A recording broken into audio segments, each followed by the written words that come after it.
Actively, he pursued now as president his three favorite priorities: growth with equity, grassroots empowerment, and good governance. Right away, he eliminated all sovereign and government guarantees favored by administrations before and later after him, ordered the probe of suspicious government projects before his time, fired corrupt officials in the military and police, crushed the MILF against ceasefire overtures by some powerful sectors.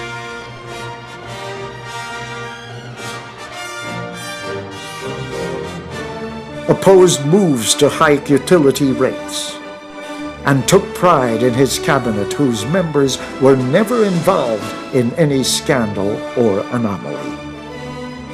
As he pursued his presidency, his blueprint for progress centered around the masses he loves became more clearly defined as his prescriptions for national growth. Food security,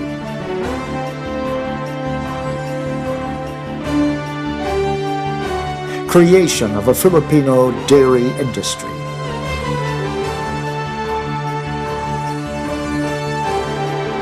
pursuing a massive housing program,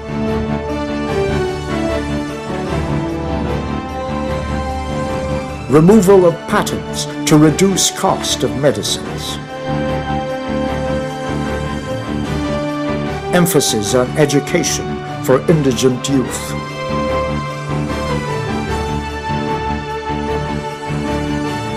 promotion of transparency in governance,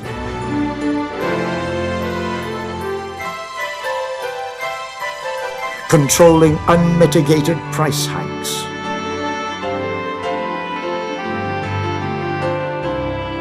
zero sovereign guarantees,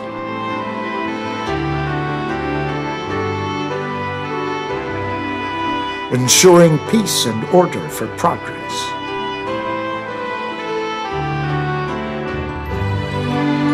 obliterating criminal syndicates,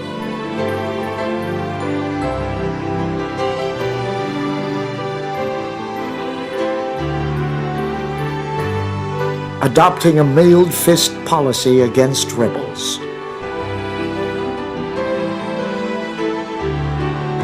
while his policies and priorities were welcomed by the great majority, sectors of society identified with the elite, the entrenched, the powerful, did not.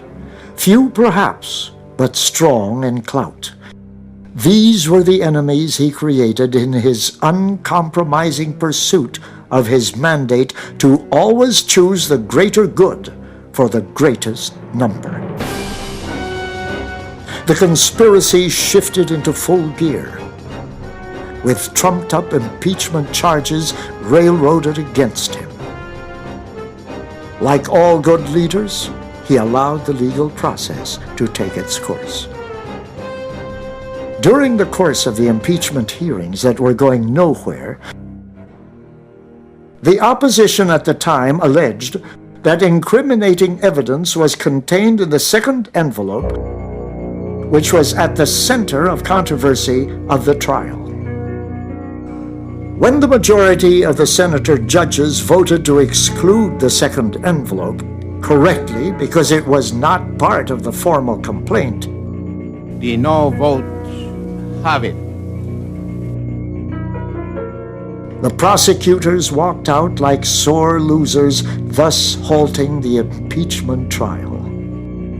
It was a signal for the conspiracy to close its ranks and marshal all its resources in the military, the church, business, and media to clinch the ouster.